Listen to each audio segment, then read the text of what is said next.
লুৎফি। অন্য 3টি বিমানে আছে স্কোয়াড্রন লিডার শরীফ ও squadron leader Jaber, squadron leader Saif ও স্কোয়াড্রন লিডার মেহেদি এবং স্কোয়াড্রন লিডার মমিন ও স্কোয়াড্রন লিডার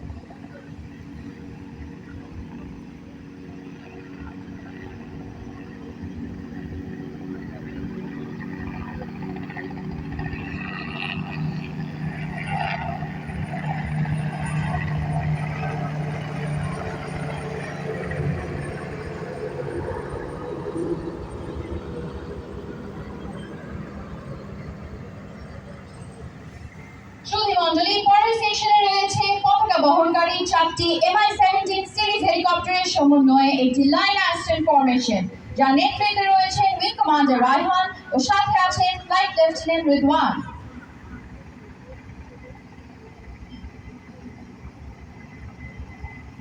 আপনারা দেখতে পাচ্ছেন প্রথম MI-17 হেলিকপ্টার বহন করছে বাংলাদেশের জাতীয় পতাকা।